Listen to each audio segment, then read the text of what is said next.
இந்த இபிஎஸ்க்கும் கம்யூனிஸ்ட்டுக்கும் ஒரே மோதி. இபிஎஸ் ஏதோ சொல்லிட்டாரான், கம்யூனிஸ்ட்டுக்கு எங்கே இருக்கீங்கன்னுட்டாரான். உடனே நாவடைக்கு பேச வேண்டும்ங்கிறான் கம்யூனிஸ்ட்டு. என்ன நாவடைக்கு எங்கே இருக்கோம்னா என்ன அர்த்தம்? நாங்கள் தானே தான் கேட்குறோம். நாடே கேட்குதியா எங்கேயா இருக்கீங்க? கம்யூனிஸ்ட்டே ஓச்சையா? உங்கள் வேதாந்தம் போச்சையா? எங்கேயா உங்களுக்கு ஓட்டு இருக்குது?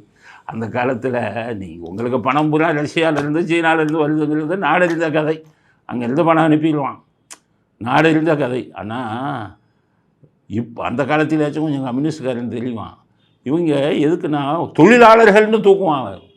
அவனுக்கு வேலைக்கு வந்து போராட்டம் பண்ணுவேன், தொழிலாளர்களை காப்பாற்றணும். எங்கேயா தொழிலாளர் இருக்கா?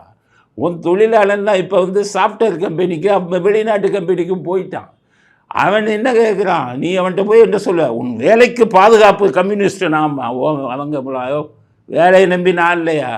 இன்றைக்கி ஒரு வேலை ஒரு வருஷம் இருப்பேன், அதை விட அதிக சம்பளம், முன்னேறிகள் போய்கிட்டே இருக்க, நீ இன்னும் கம்யூனிஸ்ட்டுன்னு சுத்தியலையும் வச்சுக்கிட்டு கதிரர் வேலையும் வச்சுக்கிட்டு ஊரை ஏமாற்றிக்கிட்டு இருக்கேன்னு அவன் கேட்குறான். தொழிலாளன் ஏன் அவ்வளவு தொழிலாளர் பேசுகிறீங்களே? இன்றைக்கி துப்புரவு தொழிலாளர்கள் பாவம் ரோட்டில் உட்காந்துருக்காங்கல்ல. உதயநிதி வந்து பிரியாணி வாங்கி போட்டார் போன மழைக்கு துப்புரவு தொழிலாளர்களுக்கு.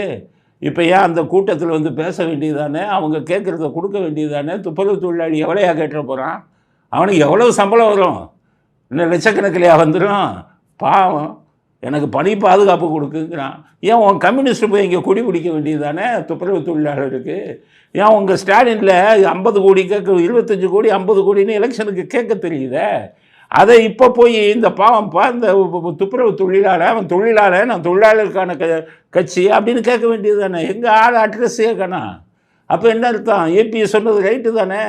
எங்கே போய்விட்டா கம்யூனிஸ்ட் இருக்கிறதே தெரியலன்னு உண்மை தானே. எப்போ வருவீங்க நீங்கள்? எலெக்ஷன் அப்போ வருவீங்க. 2 சீட்டு எம்பின்னா 2 சீட்டு, வலது கம்யூனிஸ்ட்டுக்கு 1 சீட்டு, எம்எல்ஏனா வலது கம்யூனிஸ்ட் 4 சீட்டு, இடது கம்யூனிஸ்ட்டுக்கு 8 சீட்டு, 10 சீட்டு ப்ளஸ் இப்போ கற்றுக்கிட்டீங்கல்ல 50 கோடி. அவன் தான் எலெக்ஷன் கமிஷனில் சிலிப்பாக சிலிக்கிறதுப்பா அவங்களை. அதனால் உங்களை வந்து அவர் இபிஎஸ் சொன்னது வந்து தப்பு இல்லை. நாட்டு மக்களே உங்களை அப்படித்தான் சொல்கிறாங்க. கம்யூனிசம் இல்லாமல் போச்சு, அழிந்து விட்டது. அதனால் நீங்களும் ஒரு கட்சியை வச்சுக்கிட்டு பாவம் அந்த உங்கள் ஸ்டாலின் உங்களுக்கும் பணத்தை கொடுத்துக்கிட்டு இருக்காருன்னா அவர் மாதிரி ஒரு ஏமாளி யாரும் இல்லை. அதனால் இபிஎஸ் சொன்ன கருத்து சரிதான் அப்படிங்கிறது தான் நாட்டு மக்களோட கருத்து.